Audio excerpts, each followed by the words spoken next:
Jabuticaba Sem Caroço, o podcast que descaroça a jabuticaba nossa de cada dia.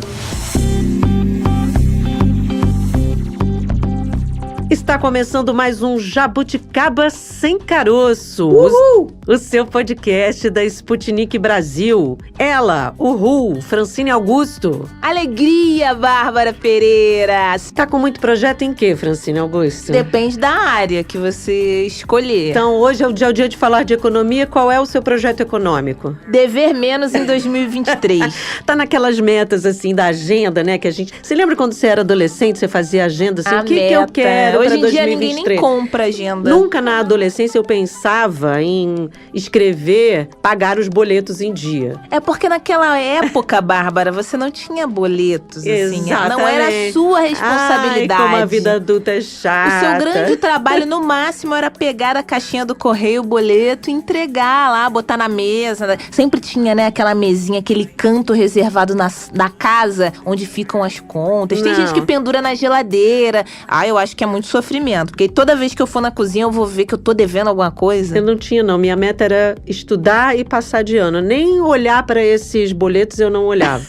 E aí, agora veio a vida adulta. Ai, a gente. vida adulta, agora não, já faz muito tempo que veio a vida adulta. E a vida adulta é chata, tem boleto aberto, a gente precisa se organizar, pensar o que vai pagar, o que não vai, o que não dá pra não pagar. Fazer um sorteio todo mês. O que não pode deixar de pagar. E aí, de vez em quando, vem a alegria. Ai, mês de novembro.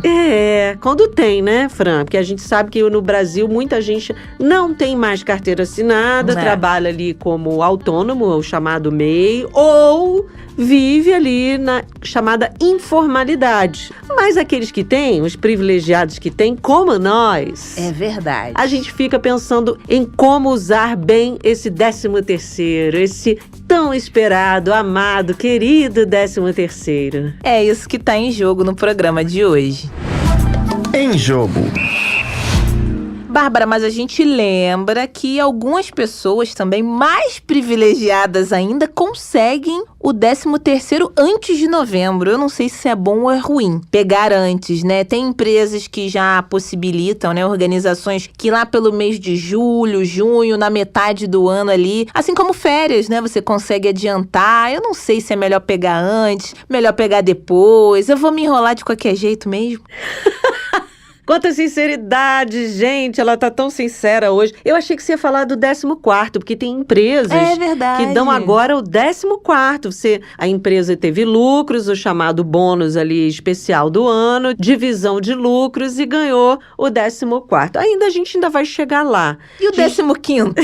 Eu quero estender isso, Bárbara. Aí é sonho nas alturas, vamos voltar pra realidade. Tá bom. Apesar do 13º, essa bonificação existir há 60 anos, a gente ainda tem muita polêmica em torno dele, em torno do 13º. Alguns acreditam que ele é uma ótima ferramenta, um ótimo recurso para impulsionar a economia no final do ano, aumentando ali as vendas no comércio, também nos serviços e a produção das indústrias, mas outros afirmam que esse valor não passa de descontos mensais no salário do funcionário, né, nesse salário pago todo mêsinho ali, para que no fim do ano ele seja disponível, ele fique ali disponível para esse funcionário e chegue até a ser um motivo de endividamento. Acho isso meio confuso, mas tem gente que pensa assim. Porque a gente pensa, né, nesse momento, esse ano, né, falamos de Copa, já falamos da Copa por aqui, esse ano que tivemos muitas informações ao mesmo tempo, Black Friday, Copa, aí a gente também tem o 13º, o que fazer com esse valor? Usa o que para que já estava ali no seu orçamento ou já pensa numa outra possibilidade? Uma camisa ali, né, da seleção, por exemplo. Acho que se não fosse um ano de Copa do Mundo, não estaria no seu orçamento. Então é um gasto a mais. Então será que eu posso me endividar ainda mais com esse 13º ou não? Acho que vou usá-lo para sanar as minhas dívidas. É meu aqui por direito, trabalhei o ano todo, todos os outros pagamentos eles acabam tendo ali o desconto e o 13º nada mais é isso. É o clássico, Bárbara, o copo tá meio cheio, meio vazio, depende do ponto de vista, mas que falta dinheiro para tantos meses que a gente tem, brincadeiras à parte, tinha que ter o 15º mesmo. Vamos deixar o especialista explicar se a gente é desequilibrada a ponto de não conseguir nem pagar com o 13º, nem com os do 14º ou 15º. Vamos lá. Na real. A gente começa, então, agora o nosso bate-papo com o Reinaldo Domingos, ele que é PhD em Educação Financeira, presidente da Associação Brasileira de Profissionais de Educação Financeira e também, olha só, novidade, hein? Está à frente do primeiro streaming de educação financeira. Várias informações importantes para a gente. Reinaldo, muito obrigada pela sua participação aqui no nosso podcast. Seja muito bem-vindo. Obrigado a você, Francine, vou chamar de Fran. Eu já vou aqui entrar nessa intimidade aqui do nosso bate-papo. Quero agradecer a oportunidade de estar aqui nesse espaço importante para levar um pouquinho mais de conhecimento, de tranquilidade, para a gente entender que dinheiro não é tão complicado assim da gente ter e administrar. Por isso, é uma honra estar aqui falando com você e com todos os nossos ouvintes. Eu já começo a perguntar aí a respeito desse streaming de educação financeira. Eu, até o momento, não tinha ouvido falar nada a respeito. Como é que é essa plataforma? Como é que faz para ter acesso? Conta pra gente essa novidade. Perfeito, Fran. Trata-se de a primeira plataforma com responsabilidade social, já que traz todo o seu conteúdo, traz Libras, né, que é importante, essa inclusão. Também traz a necessidade aí de uma população que está ávida a trazer a popularidade desse tema, que para muitos parece algo muito distante.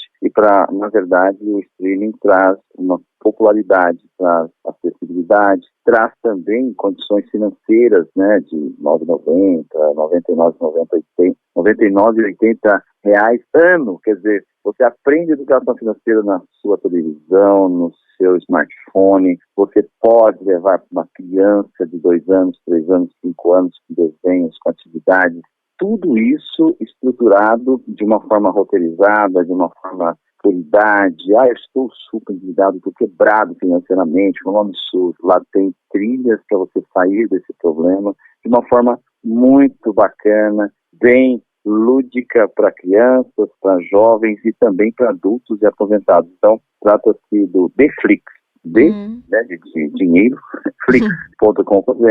É uma iniciativa já de 2 anos e meio que a gente vem trabalhando nessa construção desse grande conteúdo. São centenas e centenas de muito conteúdo. E, lógico, isso vai trazer realmente uma inclusão dentro da sociedade brasileira que muito tem a aprender sobre a educação do comportamento financeiro.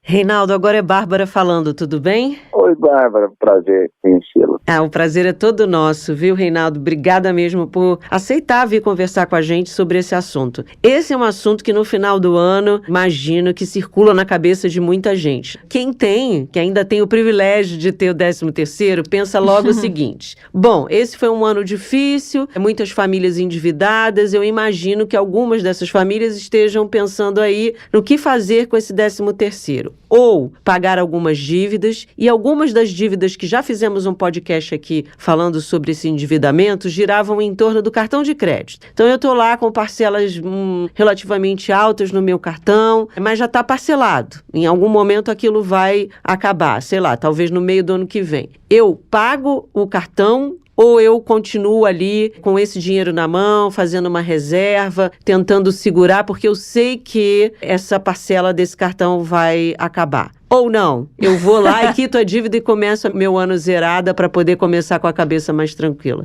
O que é melhor? Bárbara, tem um provérbio na Bíblia, 17, versículo 16, fala: de que serve o dinheiro na mão do tolo se ele não quer obter sabedoria. Na verdade, quando estamos falando de parcelamento, quando eu tomo uma atitude de parcelar, seja no boleto, seja no cartão, seja no crediário, eu tomo uma decisão que sei que tem compromissos futuros, posteriores, para ser honrados. Quando eu recebo o 13º salário, que é uma conquista do trabalhador lá de 1962, lá atrás, hein?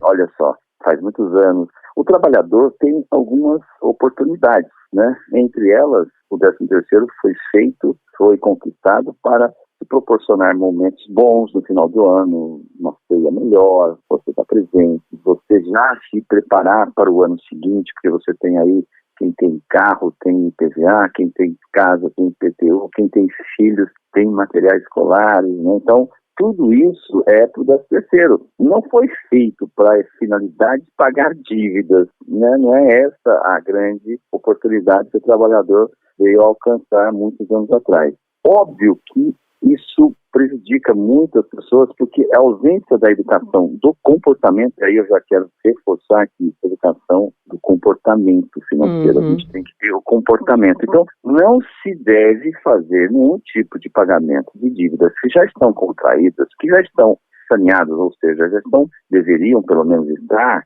já na programação do meu dia a dia, do meu salário, pagando aquela prestação. Então, é errado, sim, a gente querer fazer uma antecipação de recursos que já está programado dentro do meu orçamento financeiro futuro, pegando um dinheiro bom, um dinheiro líquido, para fazer pagamentos de compromissos que já estão saneados, que já estão dentro de uma programação. Agora eu fico me perguntando, né? Cada um tenta ali, né, se equilibrar financeiramente do jeito que dá, mas a maioria, né, acaba já fazendo contas com dinheiro que não tem, isso independentemente do 13º. Você recebe X, tem Y de dívidas, aí você já conta ali com o limite do cartão, do cheque especial, isso vira uma bola de neve. Na maioria das vezes, esse valor, né, esse salário adicional, esse 13º, na verdade você faz mais dívidas ainda com ele, né? Então aí que tá o desespero, né, de quem já tá endividado, e também tem aquela questão, né? Eu já trabalho tanto, eu vou me dar ao luxo de pelo menos fazer alguma coisa diferente, de curtir, mas é possível curtir e também ter ali as finanças em dia, né, Reinaldo? Não é algo tão ou é um ou é outro. Dá para ter um equilíbrio. Olha, e vou falar mais. Acho que Fran e Bárbara e nossos ouvintes aqui, você que está ouvindo, né, presta muita atenção, porque assim, o dinheiro e dívida são muito próximos, são praticamente iguais. Os dois compram, né? Eu posso comprar e pagar com dinheiro, eu posso comprar e pagar com endividamento. O endividamento é uma dádiva. Agora a casa vai cair, né? Polêmica. Assim, como assim você vem como PhD em educação financeira falar que dívida é uma dádiva? É a maior alavancagem para uma pessoa ter patrimônio, uma pessoa ter uma vida saudável e sustentável. Dívida, você compra coisas boas, você compra uma casa própria, você compra um carro, você compra uma viagem, você pode fazer muitas coisas bacanas com as dívidas. Até mesmo eu vou para Manaus, custa quanto? 3, 4 mil reais a passagem, eu tenho que ir hoje, amanhã, não tenho como fazer, eu vou fazer em 6 parcelas, eu consigo parcelar a passagem, quer dizer, eu tenho condições, quebrou minha geladeira, eu posso comprar uma geladeira, pagar em 10 parcelas, eu posso fazer isso. O problema está onde? É quando eu não me programo, é quando eu não tenho reservas financeiras. Então, o endividamento sem uma proteção, sem uma blindagem, ele é muito arriscado. E é esse o ponto que as pessoas têm nesse momento que a gente está falando agora, por exemplo, de 13º salário, porque a gente está recebendo um dinheiro extra para fazer uso de outras práticas que seriam até de realização de desejos, de sonhos meus, ou de terceiros, ou coletivos da família. O problema se encontra na forma de administrar esse recurso. Por isso, a importância da gente saber que dinheiro é conquistado pelo escambo do tempo, do trabalho que geramos o recurso. Nada mais do que isso. Todos nós empreendemos nosso tempo conquistando recursos financeiros. Agora, eu preciso valorizar esse meu tempo, desse recurso financeiro. Jamais falar assim, eu ganho pouco. Não existe ganhar pouco. Existe você administrar mal. A gente não aprendeu a administrar bem os nossos recursos financeiros. Então, aí entra um ponto importante, que é a educação e comportamento financeiro, que eu tenho privilégio, né? Protagonista dessa área há mais de 20 anos, quando começamos lá em praticamente 2000, 2009, a gente já colocou os primeiros programas de educação financeira na sala de aula, coisas inéditas, que ninguém acreditava. Como assim? Não é matemática? Não, é comportamento. Não é cálculo? Não. Então nós estamos falando de comportamento. E quando a gente tem um comportamento errado, a gente critica o sistema. E o sistema é para ser usado de uma forma consciente. Por isso a dívida, ela pode ser encarada assim como uma grande alavancadora de propostas e de projetos de vida bem-sucedidos. Eu fico imaginando alguém escutando a gente dizendo, eu não ganho pouco, eu administro mal. Quando você tem um X de salário e você tenta administrar diante de tantas contas que temos para pagar. Eu acho que essa deve ser a pergunta mais clássica para você. Tô lá com as contas do dia a dia, são básicas, né? Conta de luz, conta de gás, conta de água, mas ali as questões familiares, como você mesmo apontou, você tem um filho na escola, você tem tantos pagamentos, mas aquele salário, muitas vezes, ou ele empata com esses pagamentos, ou ele, muitas vezes, está um pouco abaixo. Como introspectar esse pensamento de eu não ganho mal, eu gasto mal, diante de um cenário desse, né? Eu acho que deve ser a coisa mais comum para você aí. Eu vou piorar, seu diagnóstico é muito bem feito até. Vamos lá, né? Com a perda do poder aquisitivo, sim, né? Ainda tem. É uma coisa assim absurda, né? Quer dizer, o que eu comprava no supermercado há 2 anos atrás, hoje eu compro 50%, 60%, 70% de quantidade de produto, menos com o mesmo dinheiro que eu gastava 2 anos atrás. Ou seja, eu tenho uma perda do poder de compra, sim, evidente pela uma inflação que já existe, que está camuflada. No Brasil nunca foi feito um cálculo de inflação real. Sempre foi camuflado, ou seja, nós temos os nossos dissídios salariais que não correspondem à verdade do meu custo e aumento de custo de vida todos os anos. Então, eu tenho uma perda de poder de compra natural. Isso é um dos fatores realmente que causa essa impressão. Eu ganho menos a cada dia. É verdadeiro, não podemos negar. Eu ganho menos a cada dia. O brasileiro, nos últimos 5 anos, 6 anos, 7 anos, 10 anos, ele ficou muito mais pobre do que ele era no passado. O dólar subiu demais, todos os nossos custos são monitorados em custos de dólar, ou seja, nós sabemos que nós usamos a importação como sendo um braço de consumo no Brasil, então a gente não pode negar isso. Agora, o que nós precisamos também entender é o seguinte: o seu primeiro salário, Bárbara, o primeiro salário, né, e o seu primeiro salário, você que está nos ouvindo, você lembra dele. E quando você recebeu esse primeiro salário, eu tinha condições de fazer muitas coisas. Eu tinha condições de realmente até guardar metade dele para fazer uso da outra metade como consumo. Lá eu deveria ter pensado, mas não é lá, na verdade, né? Eu vou descer mais ainda. Eu vou lá quando criança, quando pegou o primeiro trocado dos seus pais e foi comprar bala de sorvete de chocolate. Ninguém falou para você que tinha que pegar uma parte, guardar, outra parte consumir. Eu nunca poupei, eu nunca aprendi isso. Se eu não aprendi isso lá quando criança, quando o primeiro salário, quando foi o primeiro dinheiro que meu pai me deu, eu vou fazer o quê? Vou gastar tudo. Eu nunca fui poupador. Essa era a questão. Eu nunca aprendi o comportamento de poupança em equilíbrio com o consumo. É óbvio que vai estourar essa conta. Por quê? Eu não tinha dívida nenhuma, nunca trabalhei, recebi meu primeiro salário do meu primeiro trabalho. Eu tinha condições de fazer diferente, eu não fui educado para isso. Então eu peguei, consumi, comprei tudo, comprei aquilo que eu queria, que eu não queria, tudo mais, e aí veio um tal de crédito que falava assim, não precisa usar só o que você ganhou de salário, tem mais uma parte aqui que chama-se crédito, que você pode pegar o cartão, cheque especial, e também comprar.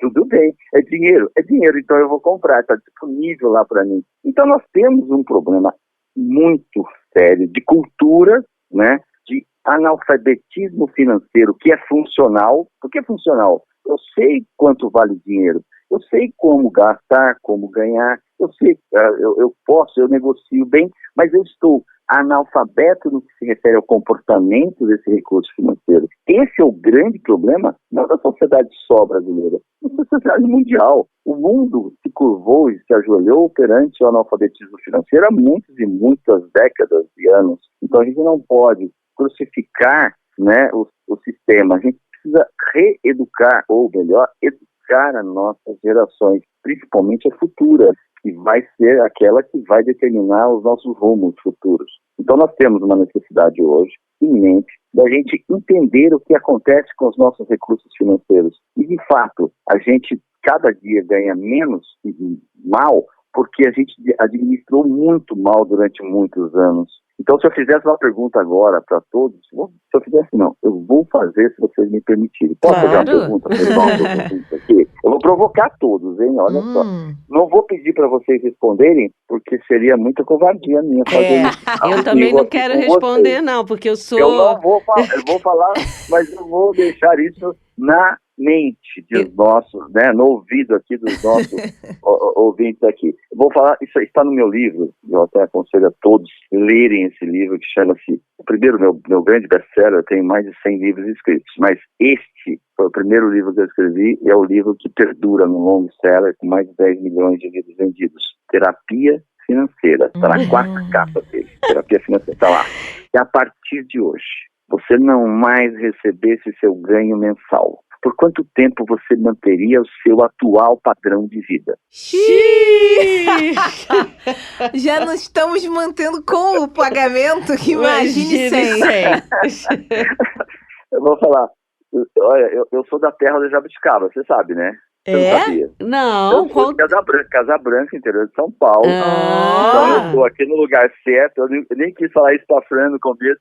Será que é verdade? Não, sou verdadeiro. Eu sou de Casa Branca, interior de São Paulo. A capital da jabuticaba, né? Mas essa jabuticaba é com ou sem caroço? Não, lá é sem caroço. Oh, delícia! Porque eu já levei, inclusive lá já tem educação financeira no ensino público, com os meus livros, com os meus programas. Lá e em muitos outros municípios e escolas milhares no Brasil. Então, assim, a gente pode sim tirar esse caroço da educação, do comportamento financeiro, desde que eu consiga entender que se eu tiver como prerrogativa, sabedor que existe a escassez, sim, que existe a necessidade de uma blindagem nas nossas reservas financeiras, chamamos de reserva, aquele dinheiro que a gente pode deixar lá como uma caixa d'água que a gente tem na nossa casa ou no nosso prédio. Existe uma caixa d'água. E se faltar água na rua, eu tenho reservas de água para poder, pelo menos por um período, não ficar sem beber água ou sem consumir para o meu consumo natural do meu dia a dia na minha casa. Assim é o dinheiro. Qual reserva você tem? Você que é ouvinte, vai falar assim, esse cara é muito direto, né? Muito bem na minha jugular aqui, né? Ele está me deixando meio preocupado, mas antes preocupado preventivamente do que preocupado com problemas para ter que corrigir. E hoje nós temos uma correção de milhões e milhões de brasileiros que precisam olhar para dentro do seu cenário e fazer uma grande organização financeira dentro dos seus recursos de ganho e de gastos. Eu preciso ler esse Terapia Financeira urgentemente, porque eu sou uma suspeita financeiramente, sabe? Uma pessoa suspeita para falar de finanças, porque eu estou sempre pensando em como correr atrás dos boletos. Eu não queria ou correr 2 boletos ou correr atrás dos boletos. Eu não queria estar falando de boleto assim com tanta frequência, sabe, Reinaldo? Mas é tão gostoso ter um boleto e você ter dinheiro para pagar. Aí que está a questão. Então, assim, nós temos a Black Friday chegando aí que, né, todo mundo quer gastar um pouquinho e ter um preço melhor comprando e tudo mais. Tem até as lojas da China aí, agora entrando com tudo aí, né, falando assim, vamos vender mais barato. É muito legal, porque a palavra barato não é nem eu entro muito na educação financeira, porque não existe barato e caro, existe a possibilidade de você ter dinheiro ou não ter o dinheiro para comprar. E quando a gente olha para o cenário dos boletos, das prestações, se eu falar para você assim, eu tenho uma prestação de R$100 em 10 parcelas para pagar, então eu tenho R$1.000, e eu recebi R$1.000 extra. Como a gente falou, deve ser cedo. Eu devo pagar tudo? Não, vou pagando R$100 todo mês, deixo os R$1.000 guardados, começo a ter reservas. Qual é a busca aqui por esse nosso bate-papo aqui, do Jabuticaba Sem Caroço? É a gente falar para você que está nos ouvindo, para que você possa respeitar e proteger o seu recurso do seu melhor e maior empreendimento, que é o seu tempo que você vendeu para alguém e recebeu em troca o dinheiro. Se você não respeita o dinheiro, você não respeita o seu tempo. no seu próprio trabalho. Então a gente tem um desafio para frente, que é muito bacana, que é respeitar as dívidas como elas sendo uma alavancagem da sua própria vida financeira e para a sua vida de prosperidade, de ganhar realmente a história e ser amanhã olhar para trás e falar assim, nossa, quantas coisas eu conquistei. É possível. E eu cito uma delas com muita importância, que é a sua aposentadoria sustentável. Oba! O INSS não vai dar para você absolutamente nenhuma sustentabilidade, como não deu para os nossos avós, nossos pais. Você que está nos ouvindo, que pode estar até aposentado, pode confirmar isso. INSS chama-se assim, não é Instituto Nacional de Previdência Social. Isso nunca será suficiente. INSS. Então, eu estou aqui colocando alguns pontos importantes para a gente fazer reflexões, porque num bate-papo como esse aqui, a gente pode levar muitas pessoas a fazer grandes reflexões. E está aí uma possibilidade. Eu sempre falo que se a gente salvar de todos os milhares e milhares, talvez até milhões de pessoas que assistem e ouvem, né, o nosso podcast aqui, pode ter certeza, se a gente pegar 1, 2, 10 pessoas e mudar a vida dessas pessoas por nosso bate-papo aqui, a gente já vai ficar muito feliz. O que eu sempre falo também, né, é o tal do 8 ou 80, né? Eu era uma pessoa, confesso, que não gosto de manter parcelas, até que eu entendi isso daí que você falou, né? Guarda, se tem a possibilidade, lógico, a gente faz ali a dinâmica, estuda o cenário, isso eu não sabia fazer. Eu, não, vou pagar logo, vou me livrar essa dívida, eu tinha aversão a parcelas, no máximo 3 vezes, eu juntava o dinheiro antes de ter o montante total, depois eu fui vendo o quanto era vantajoso na questão dos pontos do cartão, que se não tivesse juros na parcela, seria melhor eu me organizar e poderia, justamente que você disse, guardar esse dinheiro. Aos poucos eu consegui melhorar um pouquinho, ainda não gosto muito de parcela não, mas já vi que é melhor eu guardar ali uma parte, porque eu antigamente, talvez quem nos ouve também, tinha aquela sensação do, não tenho 1 centavo na conta corrente, mas está tudo pago. Isso também não está correto, porque, lógico, ter dívidas até o pescoço é complicado, mas também ter as dívidas pagas só para ter a sensação do, eu paguei tudo, mas não tenho 1 centavo, e você pensa, e a emergência? Se você precisar comprar um remédio, alguma coisa, não sabemos, é o que você falou. Se você não tivesse o seu trabalho agora, você manteria aí a sua qualidade, ou se surgisse uma emergência? Eu acho que é esse limite aí que a gente precisa observar e entender. Não é dever tudo, mas também não pagar tudo e ficar sem nada, né? E sabe qual assim, o autor de tudo isso? Chamamos de sonhos, de propósito de vida. O que você veio fazer na Terra? Ser pagador de contas? Não dá, né? Desculpa. Você veio para fazer mais coisas mais gostosas, mais felizes. Eu falo de dívidas assim, com muita tranquilidade, porque sabe qual? Vocês vão descobrir aqui hoje no Jabuticaba Sem Caroço, qual é o maior endividado de todos os tempos? Qual será? Os bancos.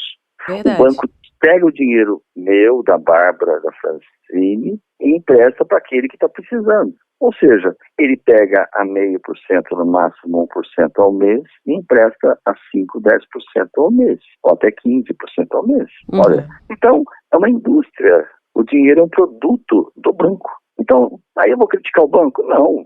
Qualquer um. Se você pegar a televisão que está na sua casa, o rádio, ou o seu carro que está ouvindo agora, esse bate-papo nosso aqui, você vai saber que alguém produziu esse produto e fez com que ele tivesse lucro para poder realmente favorecer aquela indústria, aquele comércio que vendeu esse produto. Tem alguma coisa errada? O banco pega dinheiro nosso e empresta para o terceiro. Ele está fazendo a movimentação financeira e tendo lucro. Chamamos spread. Nada diferente daquele produto que você hoje está vendo na sua frente agora.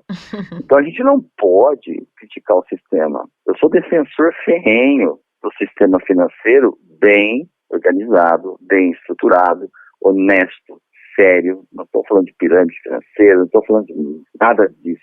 Estou falando de coisa séria, estou falando de coisa regulamentada, séria. Então a gente precisa entender o sistema. Quem conhece o sistema se dá muito bem com ele. Por isso que eu falo para você, se eu estivesse falando aqui, que essa minha família, meu pai é ferroviário, mãe é autônoma, nunca teve a menor condição de ter uma bicicleta que eu queria com 12 anos de idade. Estava no meu livro, eu conto essa história. Eu não tinha, meu pai não me deu. Eu fui ser auxiliar de camelô, porque eu entendia que se eu pegasse lá um pouquinho do tempo, todo dia, ficasse ajudando lá um camelô, eu ia ter minha bicicleta. Em 10 meses eu conquistei meu primeiro sonho, que foi a bicicleta. Nós podemos mudar essa história. E nós estamos aqui para isso. Nós estamos aqui para mudar a história, fazer dela uma nova história. Todos nós temos o nosso livro. Reinaldo, e a gente também adorou essa sua participação, passou bastante coisa. Acho que a gente brinca aqui, mas é algo sério, né? Essa questão, quando você diz terapia, é de fato algo que a gente precisa incorporar nos nossos planejamentos, porque senão também, eu vivo falando isso, não tem saúde mental, né? Eu estava vendo aqui um meme que é uma brincadeira, sua conta bancária zerada,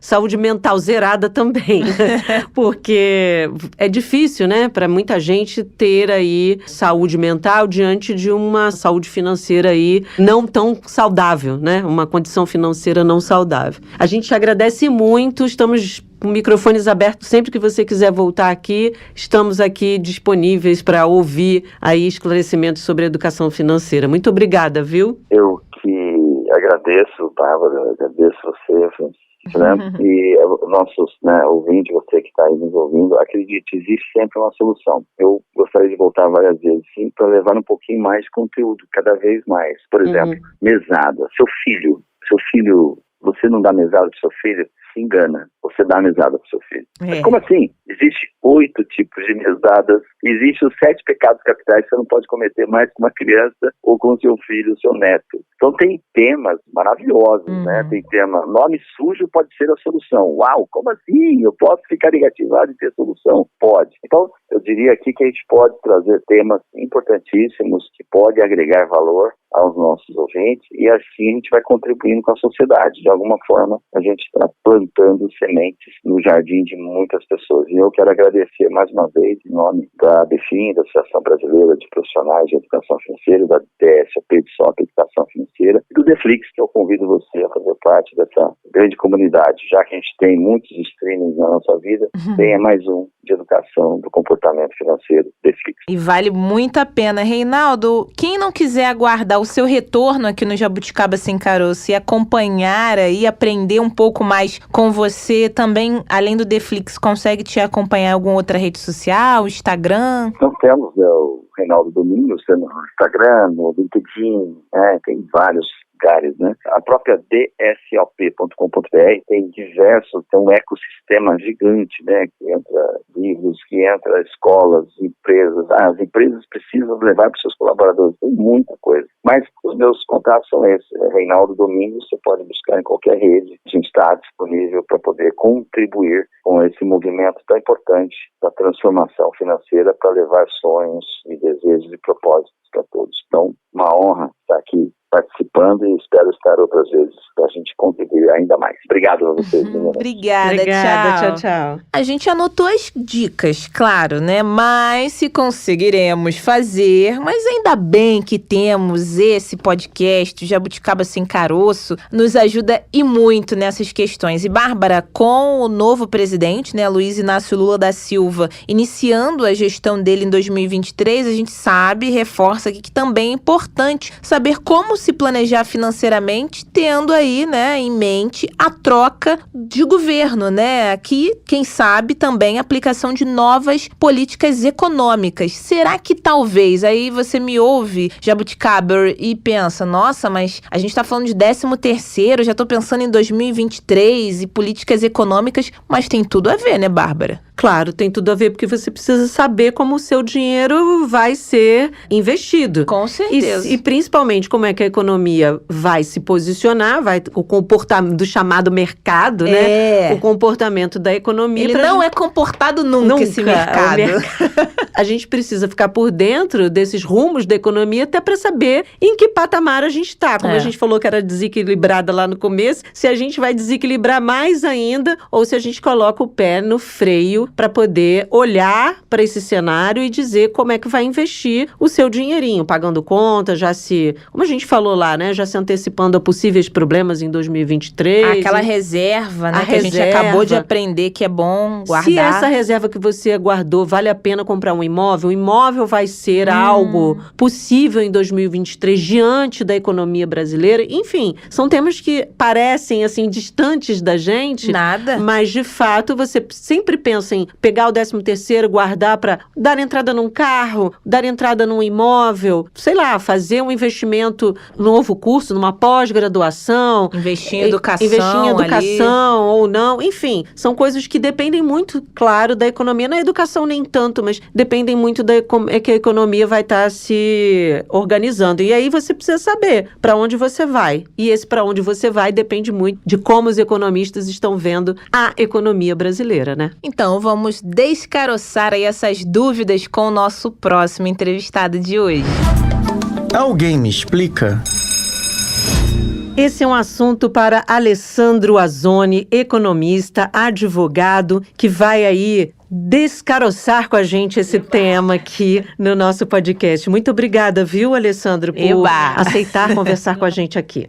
Obrigado, é sempre um prazer trabalhar com vocês aí, com a Rádio Sputnik, aí com esses assuntos tão mistificados para a população, né? Exatamente. Essa é a grande dúvida, exatamente isso que você acabou de falar. É a grande dúvida de muita gente, principalmente nos últimos anos aí, vendo a economia um pouco turbulenta, você não sabendo para onde vai com o seu dinheiro, enfim. Chegando no fim do ano, os privilegiados ainda, né? Ainda aqueles que podem ter um 13º, se perguntam sempre, o que eu faço agora? Pago dívidas já adquiridas e já organizadas, planejadas? Já está na minha conta lá, sair um determinado montante mensal para pagar essa dívida ou fazer outros investimentos nesse período? Como é que a gente resolve essa equação aí? Primeiramente, se você tiver dívidas que estão inadimplentes, isso é um bom momento, porque você vai ter um certo recurso na mão que você pode ter a possibilidade de fazer acordos. E esses mutirões que estão sendo de renegociação de crédito está sendo muito bom. Tá vindo com descontos assim, 90%, chega a valores assim que até é somente para que possa dar baixa na instituição financeira. Então realmente vale. Agora, se você não tem dívida, você está adimplente, você tem... O que quer dizer adimplente? Você está pagando suas dívidas, significa dizer que você tem o seu orçamento equilibrado, você assumiu um compromisso, parcelou essa dívida e você consegue, dentro do seu orçamento, pagá-la. Então você pode até usar esse 13º para fazer uns investimentos para aportar em uma oportunidade maior de mercado. Nós estamos tendo muito a questão da Selic hoje, que é a taxa básica de juros, que está em 13,75, é uma boa rentabilidade. E tem bancos que estão precisando captar dinheiro de clientes e eles oferecem uma taxa um pouco maior, né? Então eles oferecem 150%, 200% dessa taxa, ou seja, uma vez e meia ou 2 vezes essa taxa para poder pegar o seu dinheiro e deixar aplicado. Então, vale a pena você aproveitar esse momento, né, que esses bancos estão precisando de dinheiro e a taxa de juros está alta, então vale aquele momento de você ganhar uma gordurinha a mais no seu dinheiro, né? E a gente sabe também que atualmente temos muitos endividados, né? Infelizmente o cenário não está favorável com essa mudança e uma nova gestão chegando em 2023. A gente faz ali, bota o projeto no papel, né? Pelo menos para organizar ali a vida financeira. Este é o cenário ideal. Conseguimos? Nem sempre, mas pelo menos se alguém ouvir esse podcast aí já tem ali uma luz no fim do túnel. Tem algum momento ali específico que a gente pode tomar aí como, sei lá, daqui a 6 meses eu vou acompanhar, eu vou ver como é que vai ficar a questão econômica do país, nova política econômica, como é que tá o mercado. Lógico, a gente tá trazendo como recorte o 13º salário, que também para alguns, né, não é algo tão expressivo, não é um montante tão expressivo, mas pode ser um ponto de partida, né, para um negócio, para um novo empreendimento. Tem algum prazo médio aí para aguardar a movimentação do país, olhando a economia? Não, a economia ela tá bem dinâmica, né? Então ela está de um tempo para cá, né, de alguns anos para cá, então ela tem uma reação muito rápida. Por 2 motivos. Uma, pela essa crise mundial que nós estamos sofrendo hoje. Primeiro, por causa do efeito da pandemia, essas variantes. Então, por exemplo, na China tem o fechamento de algumas cidades que a tolerância é zero, né? Praticamente eles isolam a cidade inteira. Isso é prejudicial porque quando uma cidade, principalmente chinesa, fecha, automaticamente toda a linha de produção dela também. Então, o fornecimento dessas matérias-primas dessas cidades para o resto do mundo também fica afetado. Então, isso você já começa a ter uma carência de oferta e os preços vão subindo. A pandemia também deu uma desacelerada. Aí nós tivemos a guerra da Ucrânia também, que provocou uma escalada nos preços dos combustíveis, uma escalada no preço da energia elétrica, principalmente na Europa. Estados Unidos entraram em processos de inflação. Aí teve uma desaceleração dessa economia e os investidores internacionais começaram a buscar investimentos em países com oportunidade. Então essa questão da economia, ela se tornou muito dinâmica, as respostas são muito rápidas, né? Então bastou o presidente Bolsonaro ou agora o presidente eleito Lula dar uma manifestação, as bolsas reagem automaticamente positiva ou negativa. Isso é um sinônimo de que a economia está mais dinâmica. Então esses cenários a gente pode começar a observar da agora em dezembro, conforme vai tendo o governo de transição, a montagem da nova equipe econômica e até o próprio pronunciamento do presidente Lula ontem, falando que a bolsa pode cair, o dólar pode subir, mas ele tem que rever a questão da política do teto de gasto. Essa questão da política de teto de gasto, ela influencia diretamente o mercado, né? Porque aí que vai dar uma tendência exatamente de como esse investidor vai se posicionar, se realmente é o momento certo, se não é de se entrar ou sair do Brasil, se as empresas vão voltar a crescer, se nós vamos ter uma crise de identidade, não vamos. E essa PEC do governo, praticamente, ela de mexer no teto, é justamente para você garantir a questão do auxílio emergencial no nível de R$600 e alguns benefícios sociais, que principalmente a farmácia do povo, alguns benefícios sociais, que é a vertente do presidente Lula. Isso, por um lado, econômico, você tem dois aspectos negativos. Um, porque você mexe na questão do teto, isso dá uma crise fiscal, praticamente um medo de que o Estado vai se endividar mais, então ele está fazendo um reajuste na capacidade de se endividar, ou seja, aumentando o endividamento do Estado. Isso, para quem está querendo investir no Brasil, fica assustado, porque fala assim, poxa,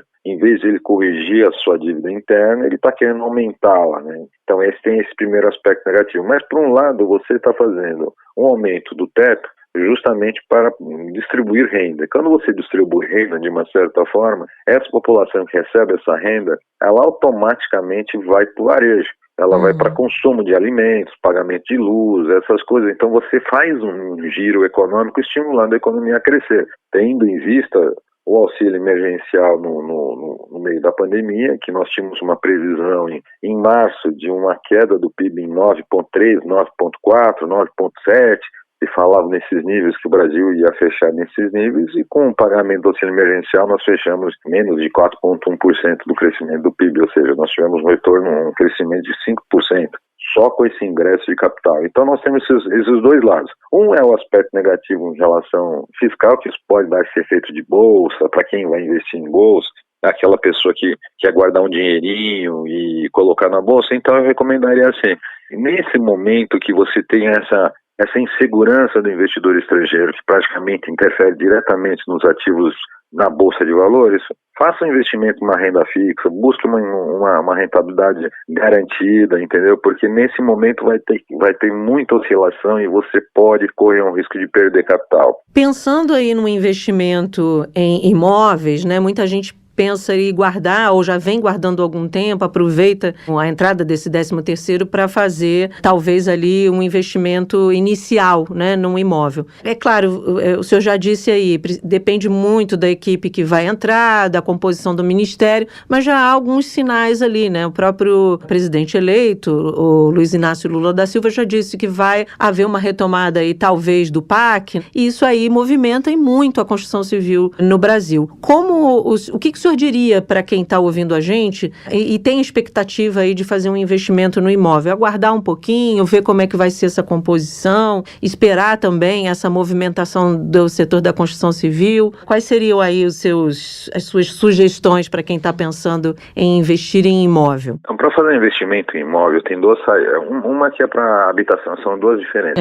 Uma que eu vou comprar Um que eu vou comprar a minha casa própria e o outro que eu vou fazer investimentos para ter lucratividade alugando Sim. ou comprando mais barato e vendendo. Se é para casa própria, eu acho que um momento realmente, se você tiver um capital guardado e que você consiga pagar à vista, está tendo muitas oportunidades no mercado. Inclusive, tem até um mercado teve muitas empresas e muitas pessoas que acabaram não tendo condições de pagar a questão do condomínio, foram para execução, então tem muitos imóveis para leilão também que tem umas oportunidades muito boas. Às vezes você tem um capital lá que você poderia dar entrada num imóvel novo, 1/3 do imóvel novo, e de repente no leilão você compra esse mesmo um imóvel até um pouco maior com esse capital que você tem parado. Então, realmente, pode ser uma alternativa para quem tem esse capital à vista. Pode ser um momento ideal. Agora, se você vai fazer um financiamento da sua casa própria ou um financiamento para adquirir outro tipo de imóvel, mesmo que seja para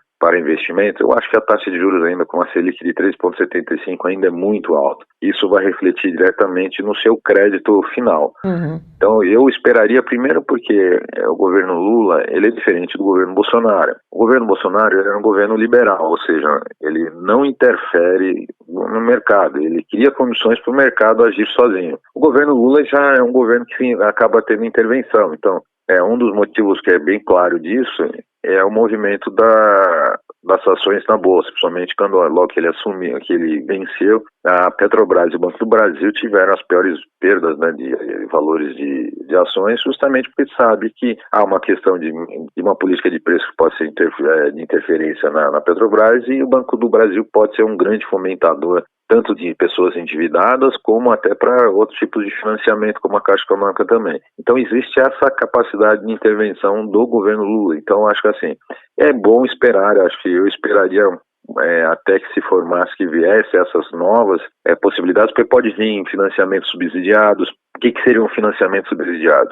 Um financiamento com taxas mais baratas que no mercado, pagas pelo governo. Então, uma Selic que está 3,75 pode vir com uma taxa menor, pode vir com uma taxa de 50% menos, 70% menos, a fim de estimular o setor, estimular a questão de venda, porque o setor bem ou mal é o que mais emprega. Então, o governo Lula tem muito essa filosofia de intervir em determinados setores, assim, para estimular. Agora, já que a gente pegou esse assunto, né, esse recorte da casa, querendo ou não, acaba, né, sendo o sonho de muitos brasileiros, né, Alessandro, ter a casa própria, o sonho da casa própria, isso sempre é dito, mas há controvérsias em relação a isso, se vale a pena ali, de fato, fazer uma dívida em muitas ocasiões de 20, 30 anos, né, em busca desse imóvel, como você falou aí, a taxa de juros e tudo mais, ou seguir morando de aluguel, porque às vezes a gente vira e fala assim, né, não,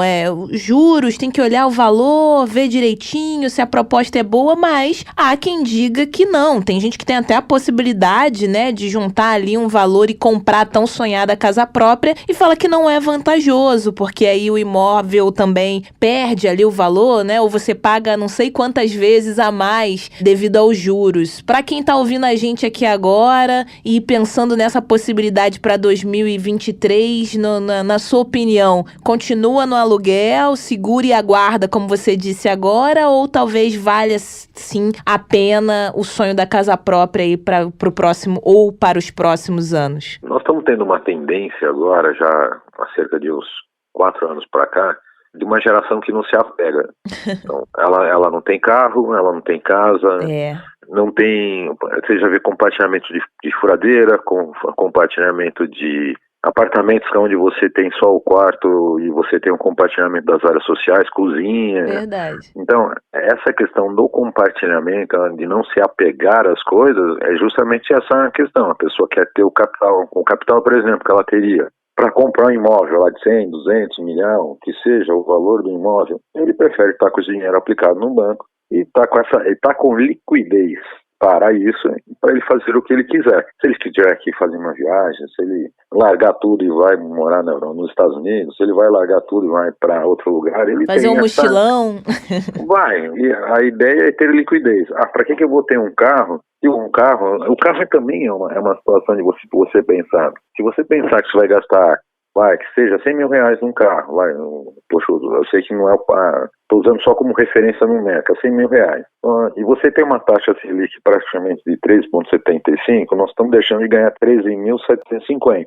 Então isso nós já perdemos. Então dos 100 mil, você já tira a questão de você deixar esse dinheiro aplicado num banco, numa renda fixa. Então aquele 100 mil já não é mais 100 mil. Ele passa a ser 86 e alguns quebrados, porque você perdeu 13 mil que poderia estar ganhando. Então no final do ano você teria 113.750. Não, você está tendo menos porque perdeu. Aí tem a questão da desvalorização, menos 20%, 25%, 10%, 15%. Aí tem seguro, manutenção. Então quando você vai ver aquele teu 100 mil, praticamente virou 50. Essa geração já fala assim, eu prefiro pegar um aplicativo e ter meus 100 mil no banco. Então existe essa situação hoje que é muito fática e muito existente. Mas uma família que realmente é tradicional, que busca essa questão na casa própria, é uma questão até de segurança. Porque assim, a locação, ela é segura, assim, mas você paga todo mês um determinado valor, que seja 500 mil, 1.500, 2.000, 3.000, 4.000 reais, uma coisa que não é sua, você vai pagando. E de uma certa forma, quando você compra o seu imóvel, você vai continuar pagando, mas você está adquirindo um patrimônio. Você vai continuar pagando o aluguel nos mesmos 20 anos que você pagaria um financiamento de 20 anos. Só que no final de 20 anos você tem um imóvel. Se ele perdeu o valor, se ele não perdeu o valor, mas você conquistou algo, do que você ficar numa locação praticamente que você pagou e não teve nada, passou 20 anos e você continuou sem nada. Então, eu acho que sempre é bom a questão de você pensar em ter um patrimônio, e eu me lembro muito que eu tinha um gerente na minha empresa que falava assim, se nós não assumirmos dívidas, nós não ganhamos patrimônio. Então, a questão de você assumir dívidas assim, você acaba colocando no teu orçamento a questão e você, no final, você tem um patrimônio que garante para você o final da sua vida, deixa um legado para filhos. Eu acho que sempre é bom a construção nesse sentido. Como o senhor mesmo disse, uma coisa é a compra, adquirir a casa própria, outra coisa é comprar um imóvel para fazer um investimento, né? Talvez comprar ali para alugar e ter ali alguma renda. Vale a pena hoje fazer esse tipo de negócio, comprar imóvel para fazer dele um investimento? Sim, vale. A única coisa que tem que tomar muita atenção, porque às vezes você vai fazer um investimento no imóvel comercial na planta e realmente é padrão novo para determinada situação.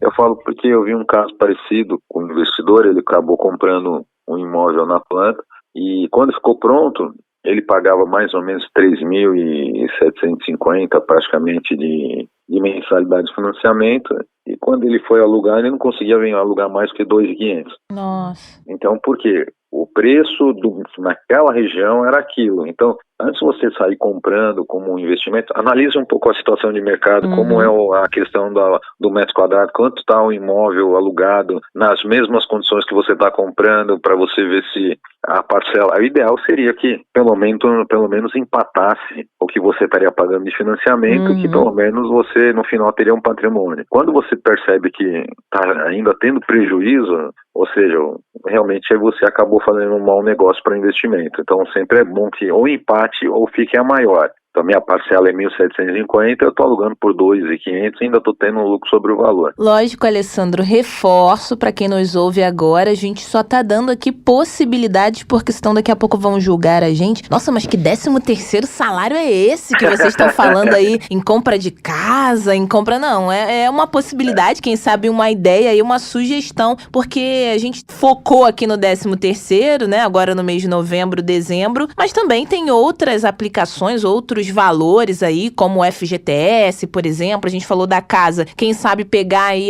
o dinheiro do FGTS, diminuir lá na amortização. Então são possibilidades que a gente está trazendo para o nosso ouvinte, mas também ninguém é obrigado a nada, e se a pessoa quiser guardar esse 13º, também é uma possibilidade, né, Alessandro? Não sei se vai render tanto, mas se deixar guardadinho lá, também pode ser, porque parece que a gente, não, tem que investir, tem que fazer o dinheiro girar. Os economistas normalmente falam que botar o dinheiro ali embaixo do colchão não vale a pena, né? nunca. Ainda mais quando você tem Nós tivemos um momento assim que realmente assustou a população, que quando foi que a Selic chegou a 2%, então ela dava uma rentabilidade de 0,0 alguma coisa no mês, praticamente. Então, realmente você fala, nossa, não me rende nada. Imagina, você vai aplicar R$1.000 e vai ganhar R$20 no final do ano. Pô, você fala, o que é isso?